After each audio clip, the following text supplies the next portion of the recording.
This is the Suzuki Vitara, a small SUV in a super competitive class, up against the likes of the Seat Arona, Renault Captur and Volkswagen T-Cross. This fourth generation model first went on sale in 2015, but it's recently had a facelift to update its styling, bring in a new engine and tweak its pricing. Now in the past, the Vitara has always stood out from the crowd thanks to its low pricing. But is that the case now, and is it still a good choice? Well, that's what we're going to find out in this review.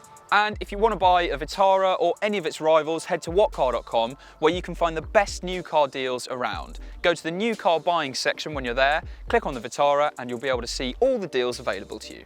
And if you want to stay up to speed with the latest new car video reviews, then please do subscribe to the What Car channel.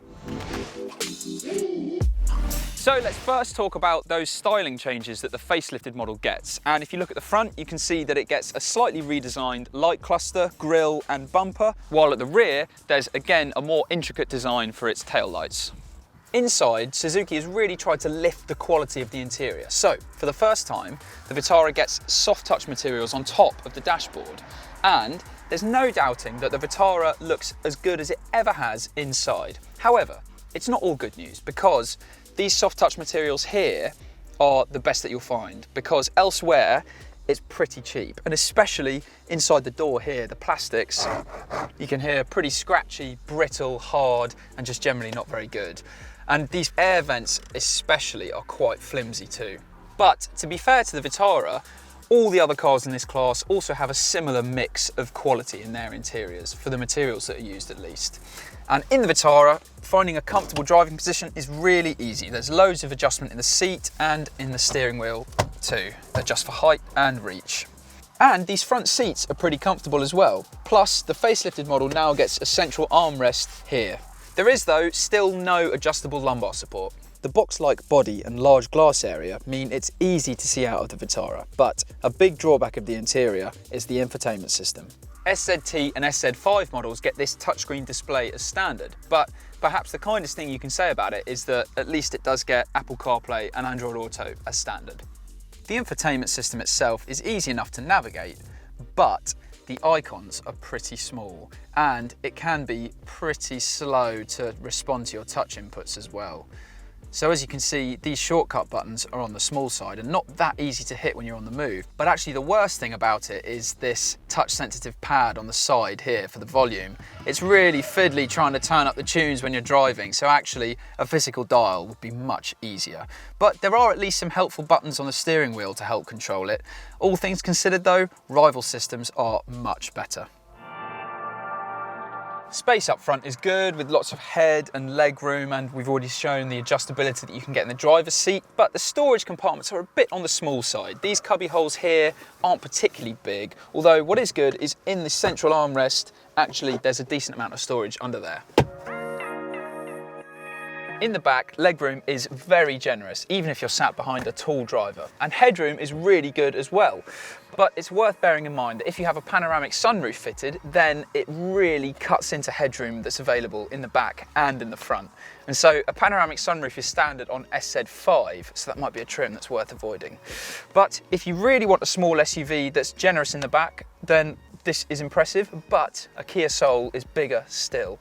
The boot's pretty good by class standards as well, and it's been thoughtfully designed. So there's no load lip, there's decent underfloor storage, and the boot floor itself isn't actually that high off the ground.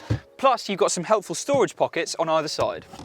The rear seats are split folding in a 60/40 configuration, but they don't slide or recline like they do in some rivals, like the Citroen C3 Aircross. And when they're down, the boot space is generous, but the C3 Aircross is bigger still. The Vitara now has a very simple engine lineup of just two engines. So for the facelift, Suzuki's ditched the 1.6 litre petrol and the diesel option from before, and now you've got 1 litre and 1.4 litre turbocharged petrol engines. So this 109 brake horsepower 1 litre petrol engine is definitely the pick of the range, and it's borrowed from the Suzuki Swift. So the 1.6 litre engine from before had to be revved really hard to get anything from it at all really. But this 1 litre turbo pulls much better from low revs. So actually even getting up to motorway speeds is no drama for it at all. It's a very impressive engine, and actually it can definitely go toe to toe with equivalent units in its rivals. If you do want a bit more power and regularly do long journeys, then the 1.4 litre is still an excellent option, but it is a little bit pricey. This 5-speed manual gearbox is pretty notchy compared to the Seat Aronas, which is just slicker and also more precise. And be aware, if you go for an automatic or indeed all-wheel drive in the Vitara, then it does blunt the performance somewhat.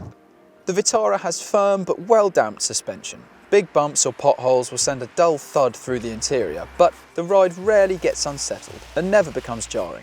All things considered, this is one of the more comfortable small SUVs on sale.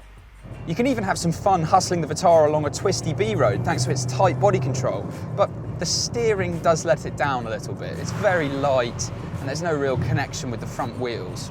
But that's no problem around town, and the Vitara is very comfortable and relaxing at lower speeds. But if you are driving quickly, you'll definitely notice that a Seat Arona is more controlled.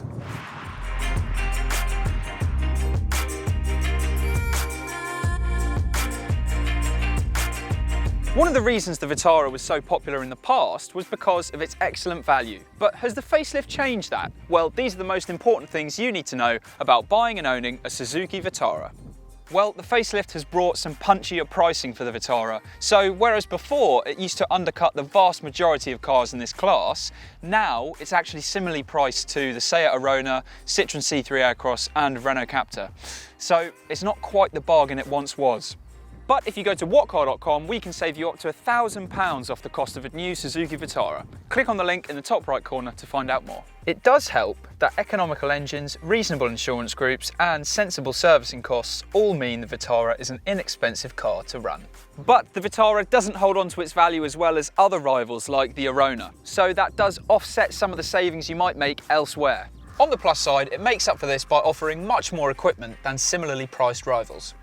The best trim is SZT, which gets cruise control, 17-inch alloys, a sat-nav with smartphone mirroring, Bluetooth, DAB digital radio and a rear-view camera.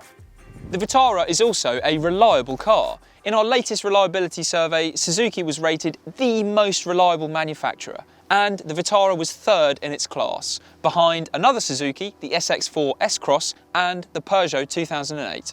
As with many of its rivals, a 3-year 60,000-mile warranty comes as standard, while a 12-year anti-perforation warranty should stop any concerns about rust. The Vitara got the full 5-star safety score from Euro NCAP, but that was on the older style of testing in 2015. If it was tested today, it might not score so highly, because the two entry-level trims don't get automatic emergency braking. So the Suzuki Vitara is better than ever inside and on the road, but an increase in price and increase in the competition means that it doesn't look like such a bargain now compared to cars like the class-leading Seat Arona.